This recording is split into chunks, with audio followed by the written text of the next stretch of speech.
Get ready to hear the truth about America on a show that's not immune to the facts with your host, Dan Bongino. So, starting the show with a bit of a giggle because this is probably one of the most epic takedowns of Biden I've ever seen. You remember Shamika Michelle? She's been on my show Unfiltered, the radio show. If you haven't seen this takedown of Joe Biden, I'm going to play a few videos of this guy, Joe Biden, saying the quiet part out loud. You're not going to want to. We're going to start the show with a bang today. I got that. A couple things on, listen, my position on COVID and mandates has not changed one bit. I'll address that. Also, I had warned you about Francis Collins being the new Dr. Fauci. This guy is big trouble. Thankfully, he's leaving his position. He's a public figure. He's open to criticism, and I'll show you why this guy is just as bad as Fauci as, with the Corona bros. Got that and a lot more. Hey, you have a right to privacy. Defend it. Get a VPN. Go to expressvpn.com/Bongino today. Welcome to the Dan Bongino Show on the few days just before Christmas, the week of Christmas. This is going to be, my kids are really looking forward to it. I'm sure yours are as well. We got that. Also, we'll cover just an update on the Ghislaine Maxwell case, which is just fascinating. Evidence lost. What a coincidence. Happy holidays. It's the season of giving, but you've already given enough to your internet service provider. If you haven't been using ExpressVPN every time you've gone online this year, I'm not talking about the enormous internet bill you pay every month. Every time you go online without ExpressVPN, your internet provider can see and log every single website you visit. Who wants that? And yes, that includes all the sites you visit in incognito modes. What's the point? On top of overcharging you, they're also legally allowed to sell all of your browsing activity to third-party advertisers for massive profits. That's why I'm done giving my info to internet service providers. I go online with ExpressVPN. The app encrypts and reroutes 100% of my network data through their secure servers so my provider can't see a thing. Couldn't be easier to use, too. Fire up ExpressVPN on any of your devices, phone, laptop, whatever.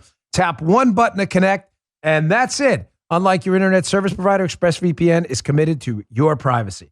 The privacy policy has even been audited by third parties, so you can rest assured that your data is not being logged by anyone. You've given enough to your ISP this year. It's time for you to start taking back your information. Take back your internet privacy today with the VPN rated #1 by TechRadar and Mashable. Visit expressvpn.com/Bongino and get 3 extra months of ExpressVPN for free. That's expressvpn.com/Bongino. Go today. All right, Joe, let's go. Ho, ho, ho, ho, ho. There you go. There's this little change up, Joe. Yeah. Appreciate that. Merry Christmas to all. Yes. We'll be telling you throughout this week. We've got great shows and live radio shows coming right up to you until we'll be off on Christmas Eve and Christmas. But we got some good content for you this week. I promise you. Keep you busy while you're making some of those, preparing some of those Christmas dinners. And while Santa and the elves are getting those Christmas presents going. So this is, I have a big, what the hell did he just say? I'll play the takedown of Joe Biden in a minute, but Joe Biden again, folks, saying the quiet part out loud, exposing the Democrat Party for who they all are. Here's his first piece of video. This is the kind of thing that really shouldn't matter in a constitutional republic, right? If you vote, you should be rest assured your vote is counted, whether it's counted by a Republican or a Democrat, no matter what their race, color, or creed is, right? You would think in a democracy, in a functioning constitutional republic, more precisely stated like we have, does it really matter who counts the vote? According to Joe Biden, who said the quiet part out loud last week, check this out.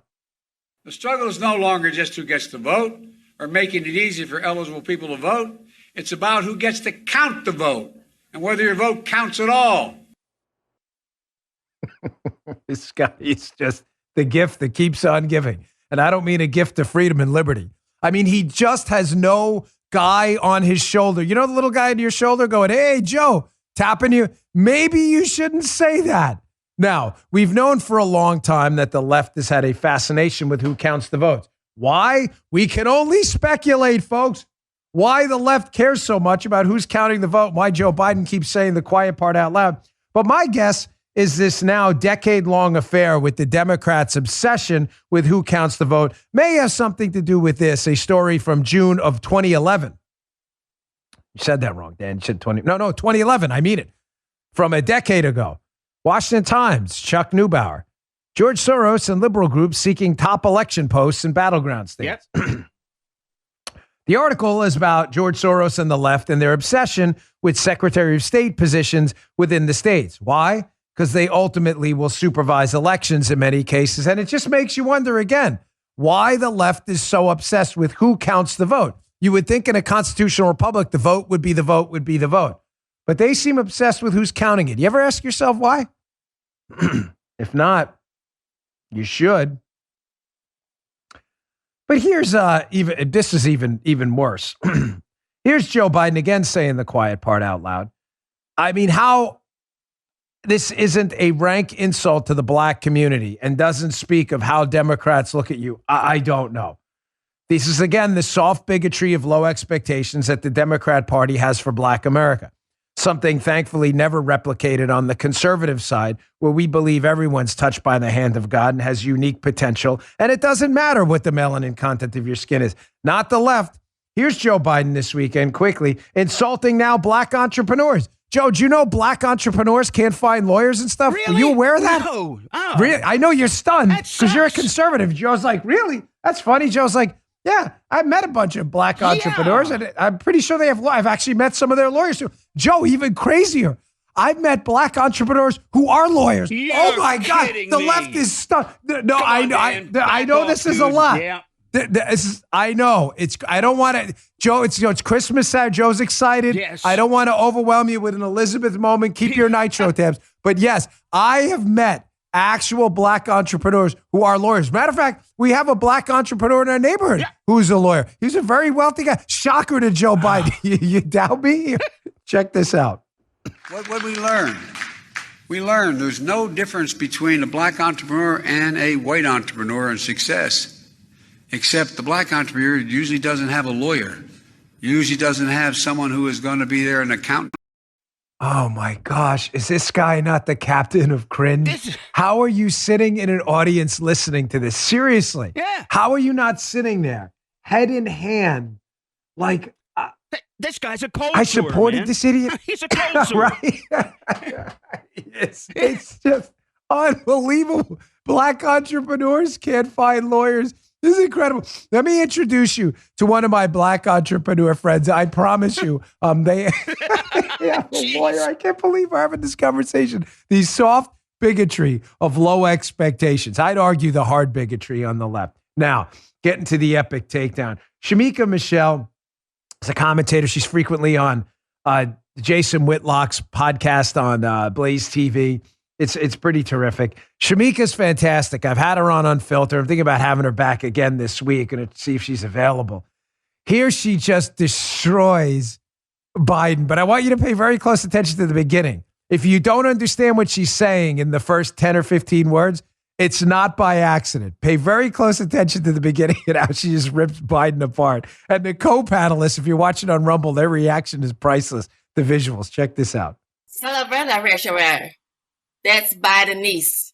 In English or Shamikanese, he sucks. And I am not surprised because I never thought he was going to do a good job.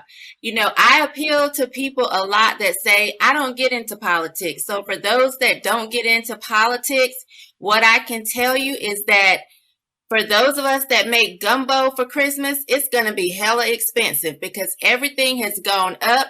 And I tweeted today, I can't believe black people voted for higher crab leg prices. They are outrageous. Now we have this man in office who looks like he wets the bed. He certainly wets himself when he's awake. So I feel like he wets himself when he's sleeping. And I just think people are looking at us like we are very weak as a country. I'm seeing policies that are just going way too far left. He sucks for me if you didn't get that already. I'm not happy.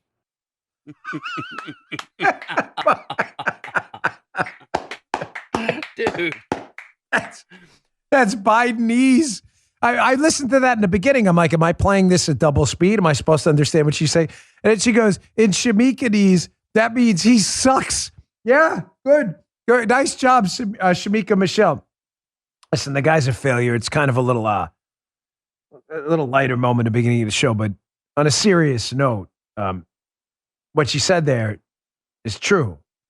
I mean, nothing the man is doing is going well. Nothing. Whether on the inflation front, the border front, it's been just sadly an apocalyptic disaster.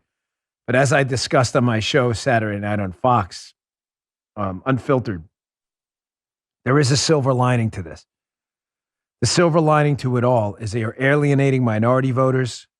Parents who were in the past public school supporters are now turning to homeschool and private school options to get away from the teachers' unions.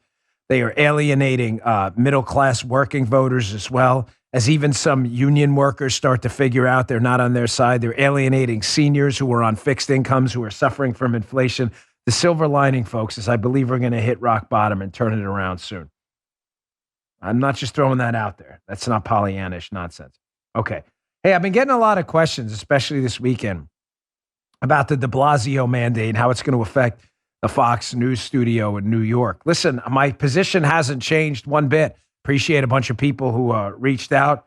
It's my same position I've had with Cumulus. I'm not complying with any mandate. End of story. That's just the way it is. That nothing's changed. My position is the same as it's been from the start. And I'm going to do everything I can to support the people who work with me and are affected by this. Everything in my economic power to support them. Nothing's changed there at all. Nothing.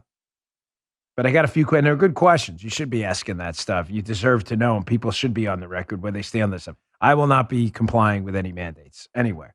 So just so we're all clear on that. Now, I had warned you a while ago about Francis Collins. Listen, folks, first. Now I know why I say Ferks. Folks first. That's what I've always wondered why I say Ferks. Like I made this stupid word up. I warned you about Collins. Collins is as bad as Fauci. That's number one. Number two, Francis Collins is a public figure. It's not personal. I don't dislike Francis Collins because I don't know Francis Collins. I don't want to know Francis Collins. Francis Collins he's Fauci's boss, by the way, is worse than Fauci in many respects. He's a public figure. He is not your personal doctor. He's not your oncologist. He's not your foot doctor. He is a public figure paid for with public funds. He is therefore open to public scrutiny.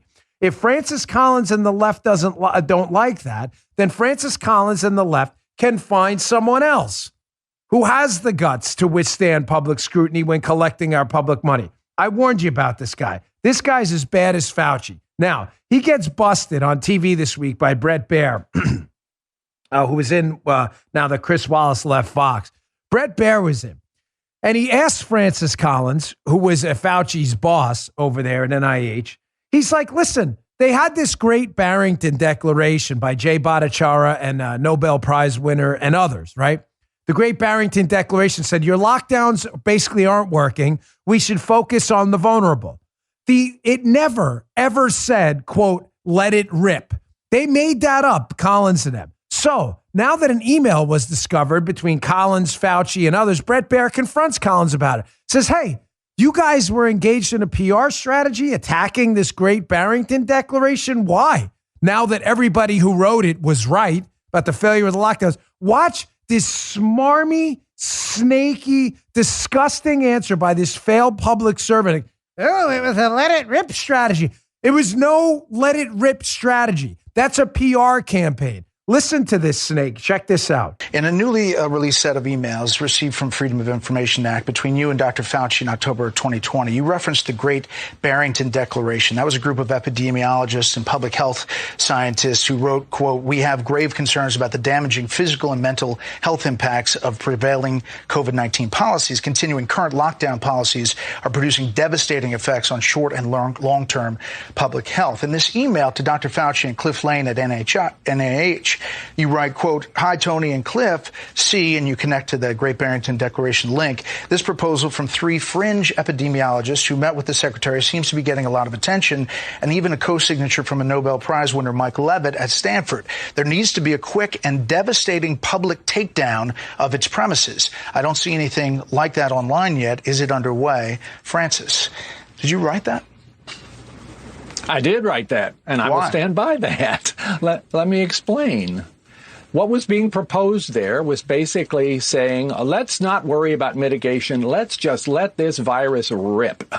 This is, of course, before we had vaccines. And basically, these, I will call them fringe epidemiologists who really did not have the credentials to be making such a grand sweeping statement, were saying, just let the virus run through the population and eventually then everybody will have had it and we'll be okay. Hundreds of thousands of people would have died if we had followed that strategy. Where do we start with this complete buffoon, Francis Collins, who thankfully is leaving government, thankfully. The damage this man and Fauci have caused is almost incalculable. Number one, he calls them fringe epidemiologists. Jay Bhattacharya, who, by the way, had NIH-funded research himself. One of them won the Nobel Prize. It was involved in this Great Barrington Declaration, number one. Number two, no one ever said in the Great Barrington Declaration, if you've actually read it, which clearly Collins didn't or did and is lying about it because he's good at that kind of stuff, the latter.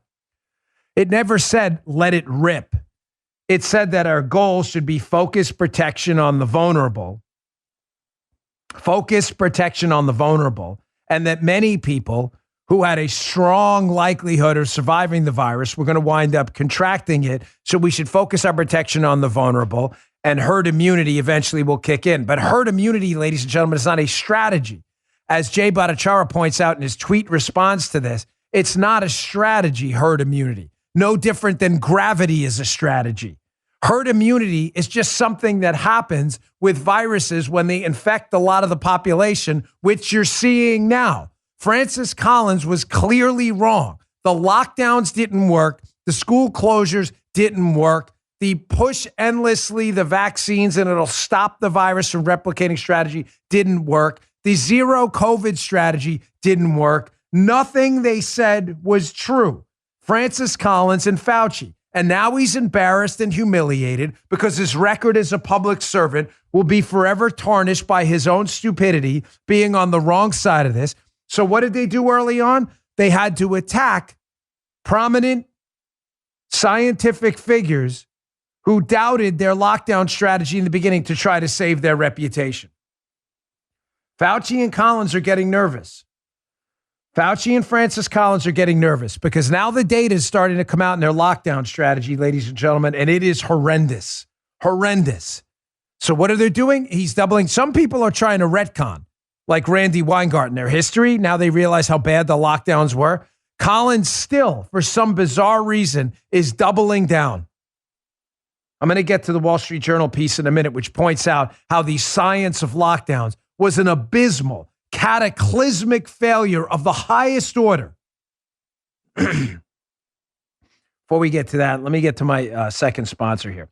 Hey, there's an incredible app for everyone out there. It's available. Anyone who buys gas, you need to know about it. It's called Get Upside. Get Upside. My listeners are making up to 25 cents for every gallon of gas every time they fill up. You just download the free Get Upside app in the App Store or Google Play. Go now. Use promo code Bongino, Bongino, and you'll get a bonus 25 cents per gallon off on your first fill-up. That's up to 50 cents cash back. You'll get a bonus 25 cents per gallon on your first fill-up. It's up to 50 cents cash back. Don't pay full price at the pump anymore. Get cash back using Get Upside. Just download the app for free and use promo code Bongino, Bongino, to get up to 50 cents a gallon cash back in your first tank. Can't beat that. Some people who drive a lot are making as much as $200 to $300 a month in cash back, and there's no catch. The cash back gets added right to your account. You can cash out anytime to your bank account, PayPal, or an e-gift card for Amazon and other brands. Just download the Get Upside app and use promo code Bongino, Bongino, to get up to 50 cents a gallon cash back on your first tank. That's promo code Bongino. Thanks, Get Upside. Excuse me, folks. Oh. There you go.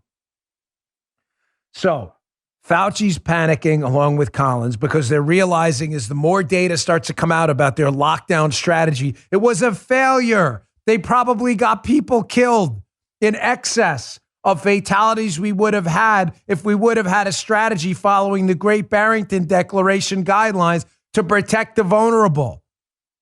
Now, on the science quote of lockdowns, here's the Wall Street Journal. Headline, The Fickle Science of Lockdowns. This is a fascinating, Fascinating piece. I can't encourage you to read in strong enough terms.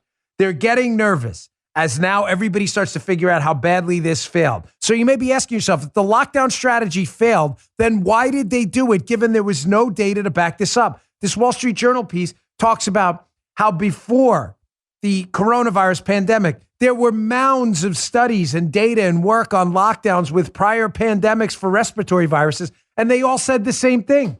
There's no evidence these things work. So why did they change their minds?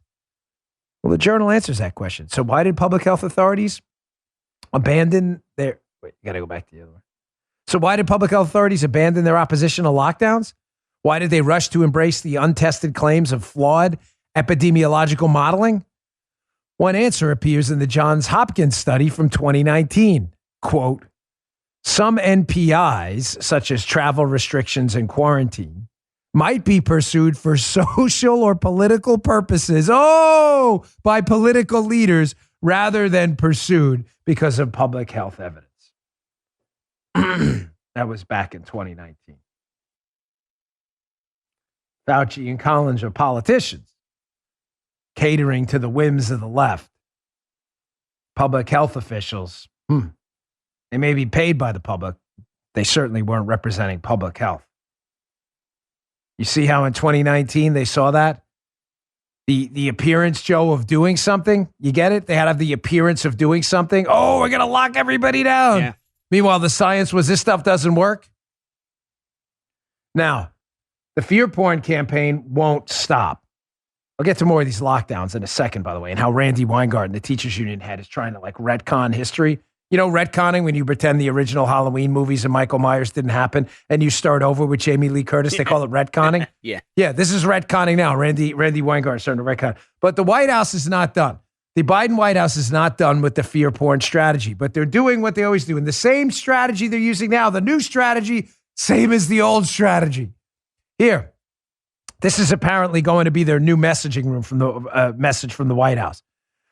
We are intent on not letting Omicron disrupt work and school for the vaccinated. You've done the right thing, and we will get through this. You vaccinated folks, you've done the right thing. For the unvaccinated, you're looking at a winter of severe illness and death for yourselves, your families, and the hospitals you may soon overwhelm. Here we go again. What have I told you guys endlessly about the left, right? The left can never, ever get you to vote for their stuff. They can't. Have you ever seen a campaign sign ever in your life that said, you should pay higher taxes, you should turn your health care over to the government, and you should let us solely determine where your kid goes to school? You've never seen that. Maybe only in radical far left districts, right? Leftist policies suck. So the way leftists win elections is they don't tell you what they're going to do. They just tell you to hate the other guy. It's a negation strategy, right? So what do? The left says, well, our policies suck. No one wants to pay higher taxes. No one wants government-controlled healthcare. So let's do this. Let's tell American voters that the Republicans hate them so much because they're black, they're Muslim, they're Jewish, they're union workers, that we're going to protect you against them. Vote for us. We're going to protect you against the other guy. I call it the divide and conquer strategy. You see it?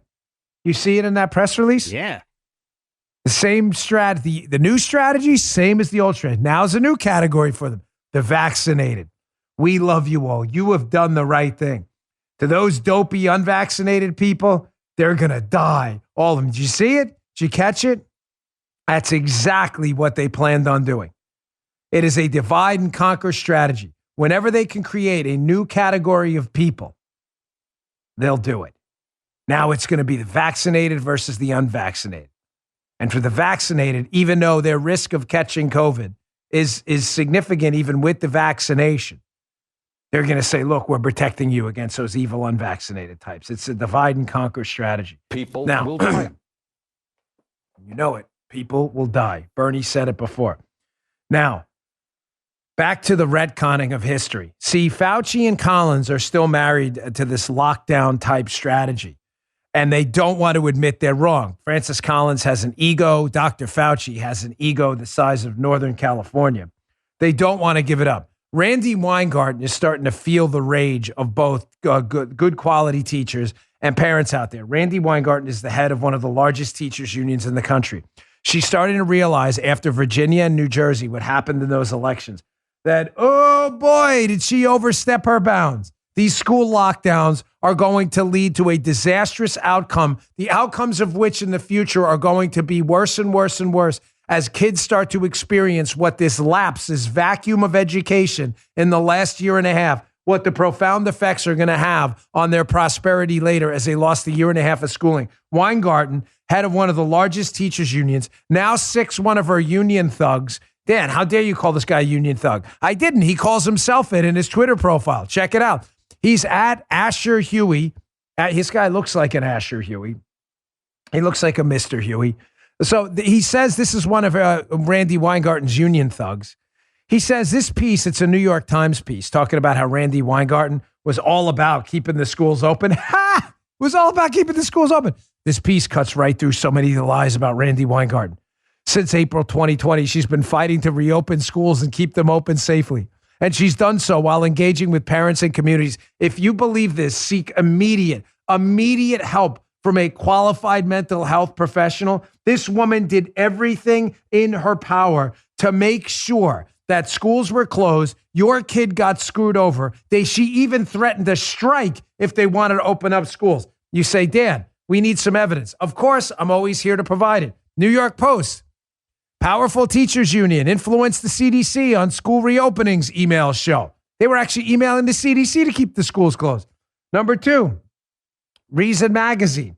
Folks, we always bring the receipts. Teachers unions want wealth taxes, charter school bans, and Medicare for all before schools can reopen.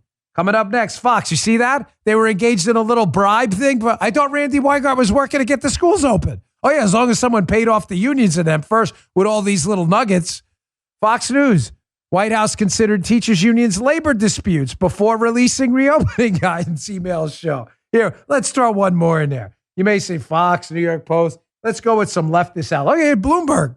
CDC still getting into interference about opening up schools, this time from teachers. Retconning history, folks. She's retconning history because this data is starting to come out about the devastating effects of this stuff.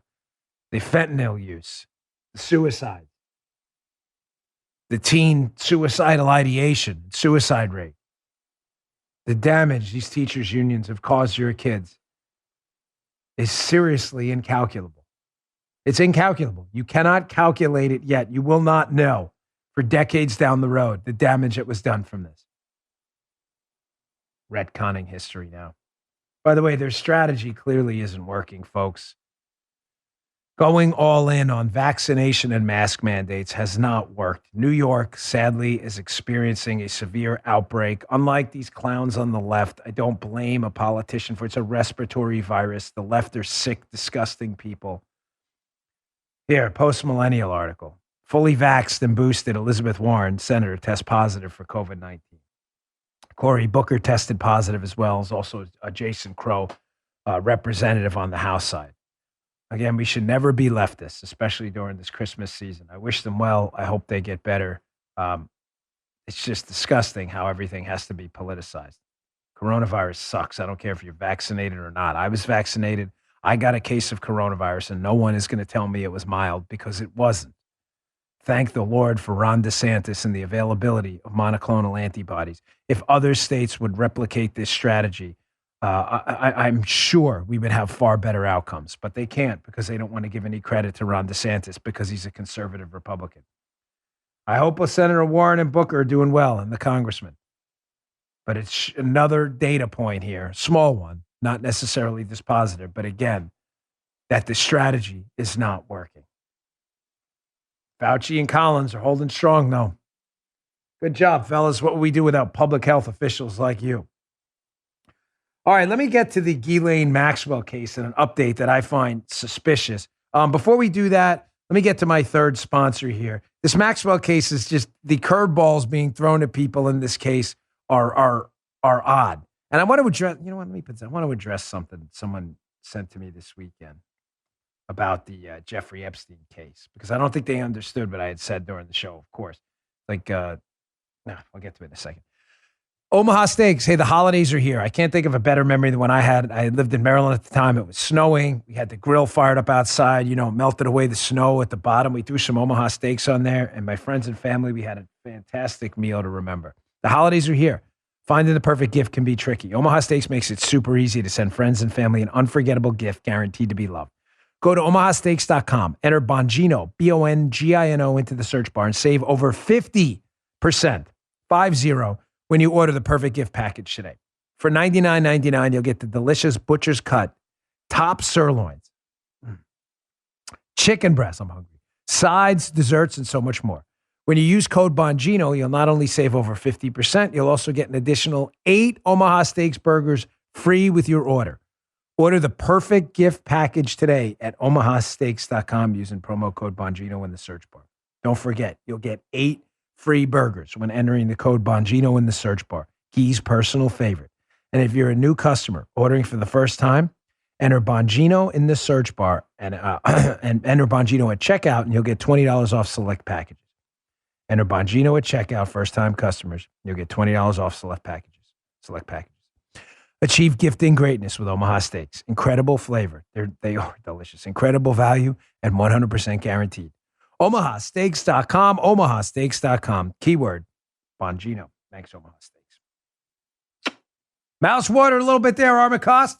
A little hungry this morning. Yeah, get the drool bucket. Didn't eat last night. I had a turkey burger for not to bore you with my side stories, folks, but did you ever eat a super heavy lunch at like 2:30 and amazingly at 9 o'clock at night, you're still not hungry? I had tomato. I'm not a soup guy, but this tomato basil soup in First Watch is amazing.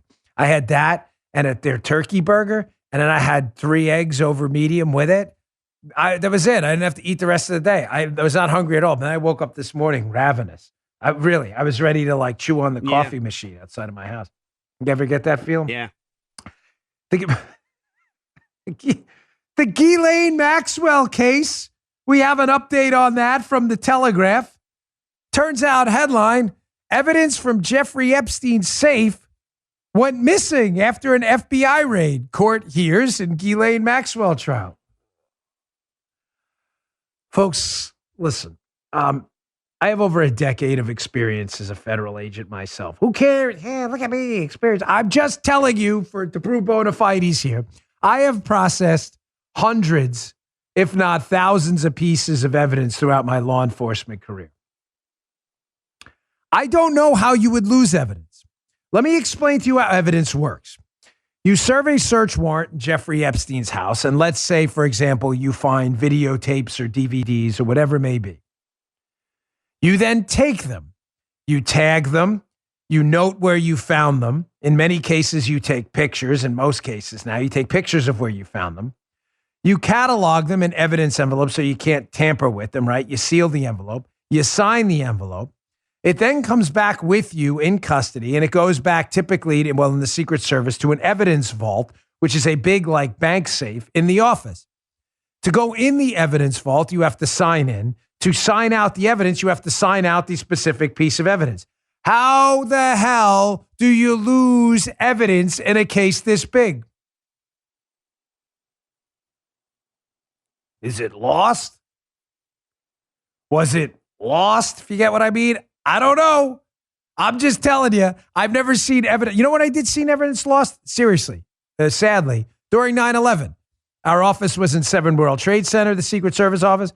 7 World Trade came down. I promise we lost a lot of evidence. That's the only time I've ever seen evidence lost. Here's another thing I want to address. Someone sent me an email this week. Hey, Dan, remember that thing you'd mentioned a while ago about Epstein and the plane and Clinton? Yeah. Like, when are you going to break that? I said, break what? I told you, it's not my story. I can't say this enough. This is why sometimes I regret saying things on my show. It's not because I regret saying it. It's because people don't understand it. And I answer emails for a year when I'm clear as day about what happened. It's not you. It's just a limited number of people. But the audience free, if even one person's upset, it bothers me. I'll say this clearly. I have a friend of mine who called me a long time ago, who was on a plane with Epstein and Clinton, was there, and saw some very suspicious, shady stuff. It's his. I don't have any more details. Said one day, get back to me and tell me the full story or give me permission to run with at least the minimal details I have. He hasn't since. So it's not there's nothing I can do. I can't force him into it. It's not my information to give up. I'm not going to talk to you about details I don't have.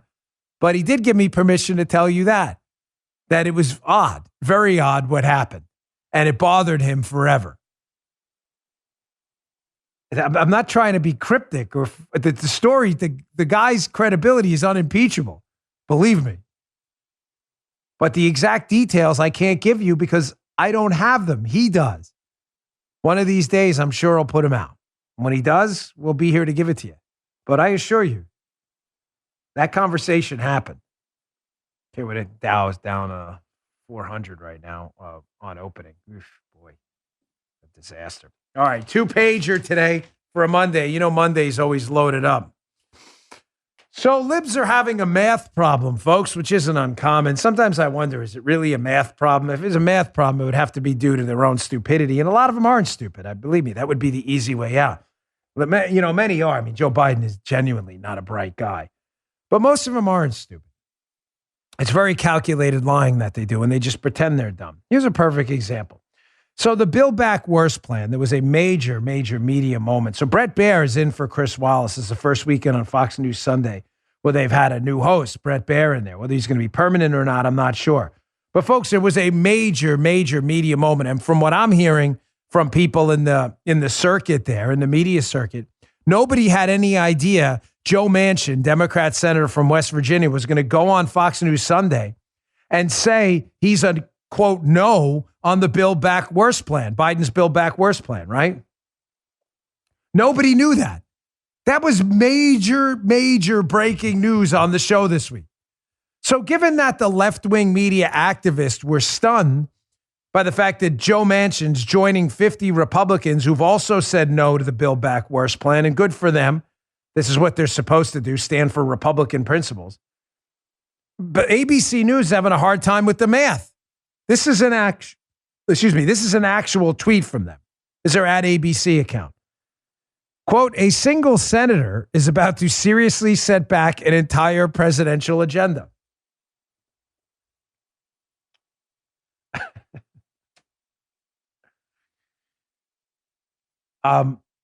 Just to be sure.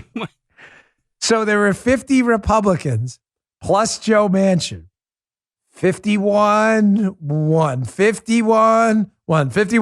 I believe the majority rules in the Senate, and 51 is greater than 49. Joe, do you have Jay's Abacus? We haven't had Jay's Abacus out in a while. Yeah. Can you just do a little quickie on Jay's Abacus there for the man? If you know Jay's Abacus, Well, you were an early listener. Just to be sure, double check the math for me.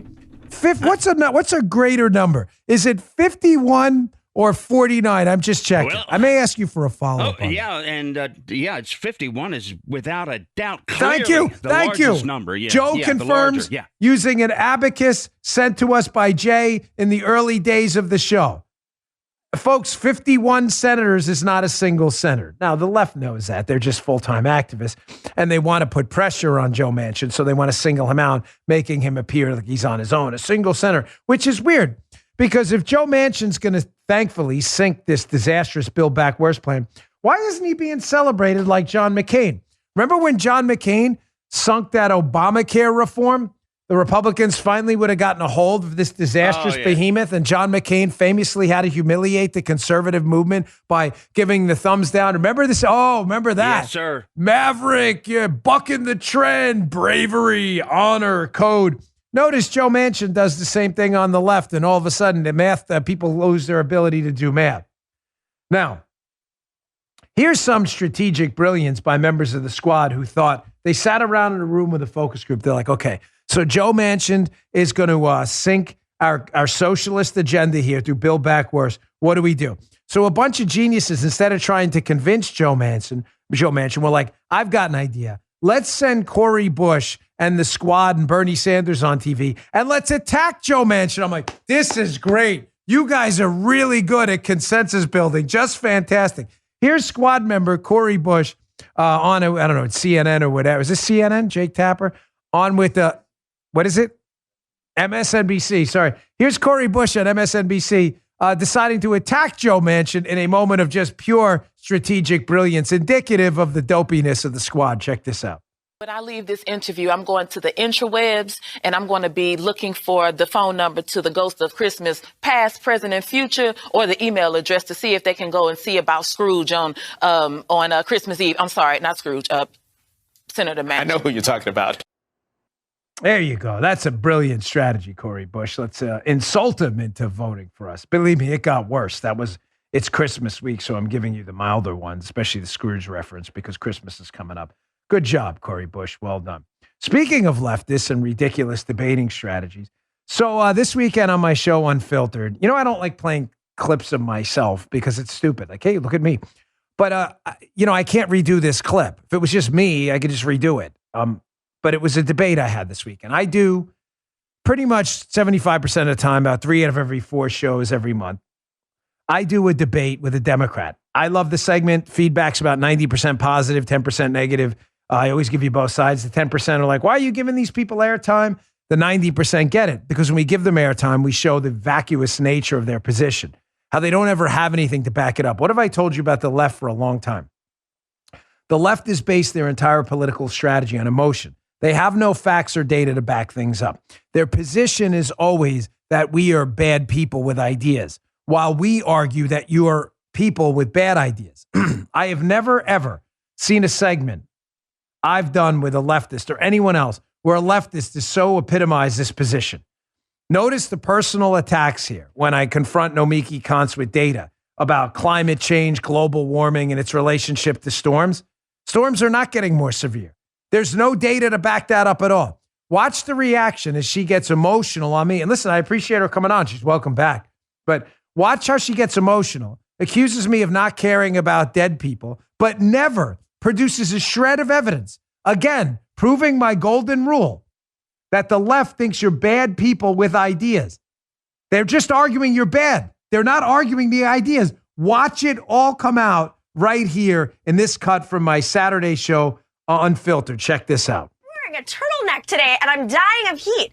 We understand that it's not just about climate. And this is my question to you and to those who are not understanding what is happening. It is hard to not understand that blizzards are worse, tornadoes are worse, hurricanes are worse, there are fires. There were over 100 fires in Greece this summer, not to mention most of the Mediterranean. Literally nothing you're saying is true. I'll put data on the screen right here. We are all feeling every day. The last day. EF5 tornado struck 8 years ago. That's the longest streak of its kind on record. Nothing you're saying here is true. They're not more intense, and there's not more of them. Tell I'm just that asking you to answer that. Tell You keep that deflecting. to the Amazon workers who died in that Amazon I'm telling facility. it to you. Tell that to the people who lost their homes. But you trying to politicize their deaths is really kind of gross. Why are you against acknowledging what's out there outside your door? Why are you against science? Because I believe in data by any chance a financial science? reason? Is it because oil and gas is funding the airwaves? Yeah. I'd like to know why you are against what everybody else on this planet sees and is trying to prepare for. I'm just citing I to feel National so bad for your Hurricane children Center who have data to live and the in this International future. Panel on Climate Change. You just don't like well, the data. Well, then I'll fight with a scientist. If you're going to have that, then bring on a scientist to react to that. Showed you the problem is no scientist will say. debate that. Yeah, it's absurd. Okay. I noticed absurd. I produced no scientist, data. no global leader. A bunch of nonsense. All right, I gotta go. But thanks why for don't you joining ask us CEOs? again. We appreciate it. CEOs, they're reacting Thanks, to climate change. Again, you're always welcome back. So for the 10% of you who ask why I do this and you don't like it, listen, that's why. I insist on doing that segment as often as I can. The problem we have, if you want a little behind the scenes, again, being candid with you, I'm always open with the audience.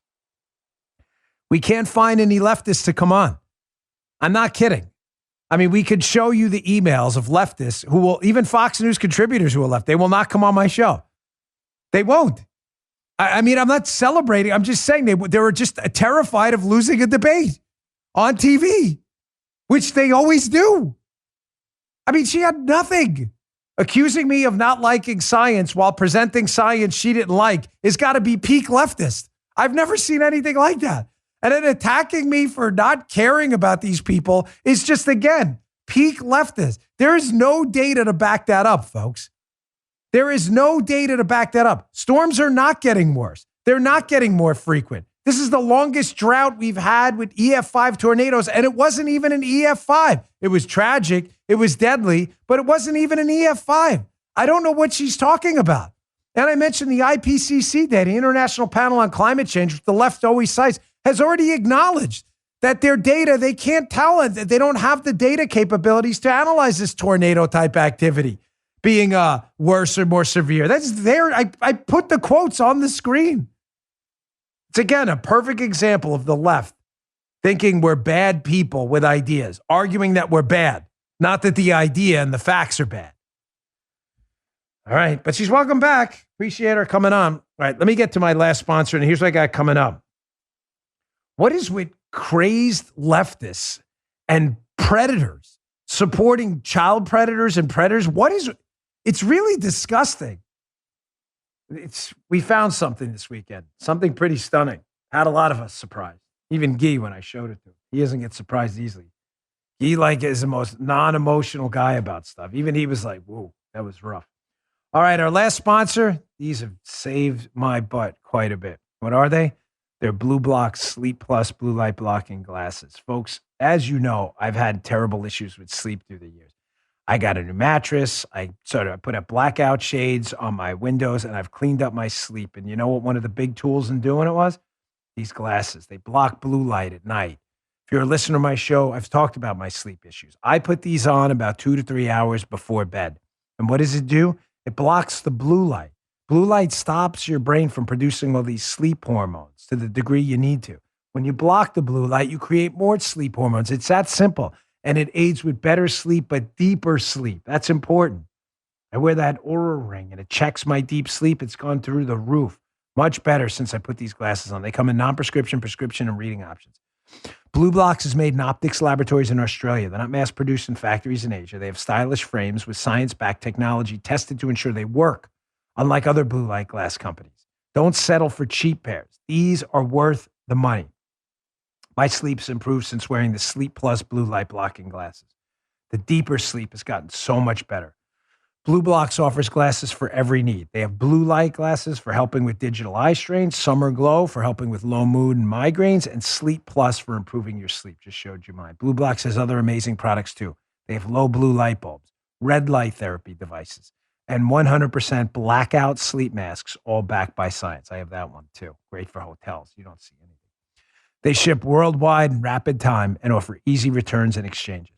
Go to Blue Blocks. Get the spelling right. That's BLUBLOX. Blueblocks.com/Bongino and use coupon code Bongino to save 15%. I promise you guys and ladies, you're going to love this product. That's blueblocks.com/Bongino, blueblocks.com/Bongino, and use coupon code Bongino to save 15%.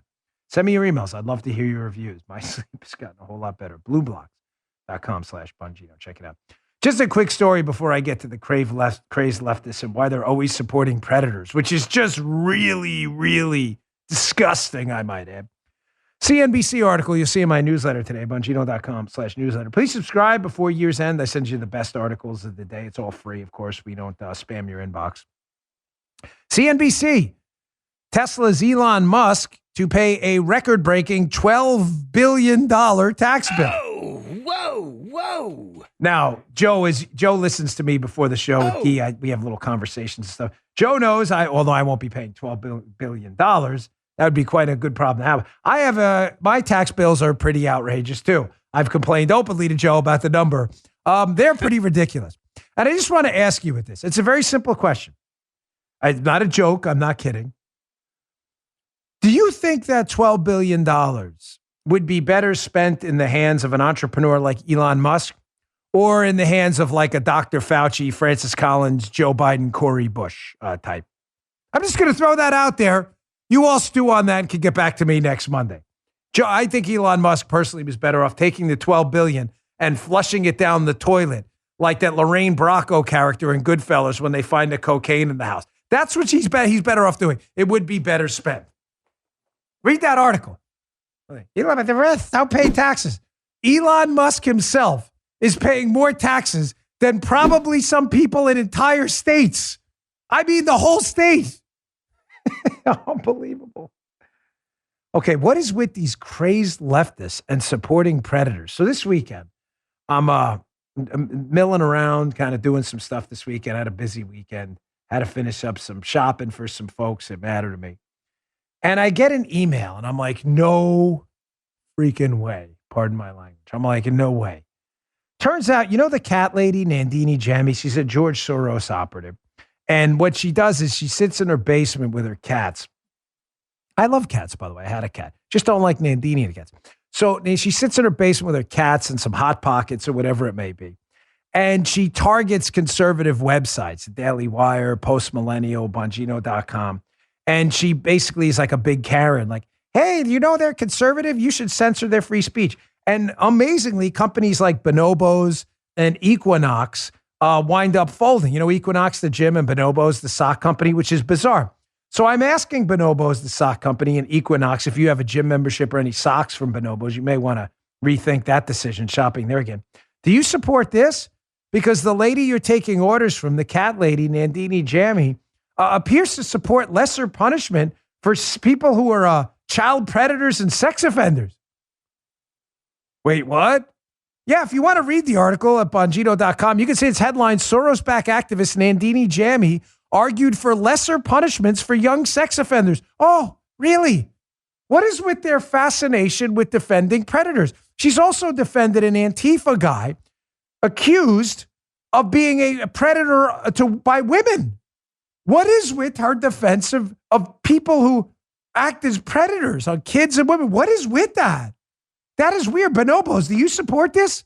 What about Equinox? Be a real shame if someone asks Bonobos and link this article in Equinox why you support this one.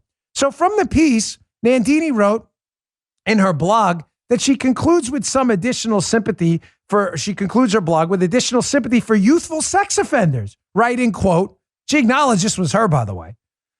However, we do know for sure that the stigma attached with being a known sex offender is harrowing for anyone, especially a teenager. As an early NCPC blog states, we need to ensure that offenders make positive connections to the community. How do we do that? We're still working our way through that question. No, we don't need that. We don't need that. If you're a sex offender, we don't want any connections to the community. We'd rather you detach yourself from the community and leave or be in prison for being a sex offender. But not Nandini. Nope. Now, many of you being the left, may say, well, Dan, it turns out she wrote that blog. Boy, was it back in 2007? No, that's not the rules anymore. That's not the rules. The cat lady has laid out the rules with Bonobos and Equinox. And the rules are, no matter what you said or how long ago you said it, your website should be boycotted, right? That's the rules. Yeah. That's the new rules. Yeah. Joe, that's the rules, right? I'm not making this up. They don't like them their rules, Joe. Them their rules are no good. Dang. Too bad. Your rules, not ours. So, Nandini, we should all be tweeting and Facebooking and messaging and emailing Bonobos and Equinox, the gym and the sock company, asking them why they're taking orders from someone who is apparently going to bat for child predators. That's kind of weird, isn't it? In a quite hilarious tweet. The Nandini, by the way, is the queen of the cell phones. If you follow her at Nandoodles on Twitter, she really is the queen of the cell phones. And the great part is she never gets it. Like she misses the cell phone, which is a self-own. Like she owns her own cell phones. So she tries to boycott the Post Millennial, Andy No, a site he was associated with, right? And she says the Post Millennial's got she uses the S word, ads possible. It's an ad for a toilet bowl cleaner. As Andy No points out. This is hilarious. Nandini, those ads for removing fecal stains in the toilet appeared for you because of your internet browsing habits, Nandini. So maybe Nandini's got some GI problem and some fecal stains on her bowl. I don't know. Maybe, she should partner up with like Tidy Bowl or something. I don't know. Nandini, what is that thing? Like some kind of gastric disorder? Is it some kind of like issue you've got going there? You got some kind of gastrointestinal inflammation or something? Listen, I don't wish ill on anyone. I hope you clear that up. Maybe see a doctor, GI specialist. I don't know. But she's apparently searching for how to clean up her toilet bowl quite often. So nice work, Andy, pointing that out. All right.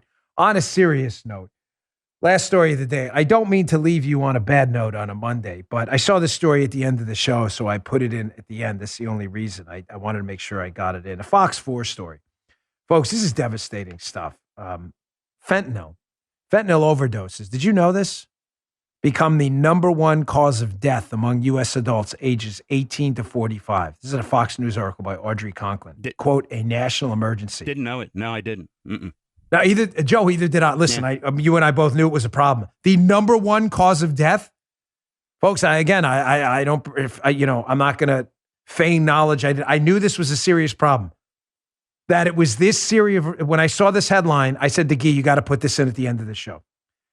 And why? Not just to comment on the growing obvious national emergency here with fentanyl overdoses, but why aren't we hearing more about this? The reason Joe and I both bring up that we didn't know how bad the problem was is because I assure you, many of you didn't know either. Why? Why would the media and the left be hiding this story? Well, maybe drug addictions become a serious problem and a growing and serious, it hasn't become, it's always been a serious problem, but a more serious problem now, especially with fentanyl. Maybe because of the lockdowns, kids not being able to socially interact. Maybe that's why you're not hearing about it.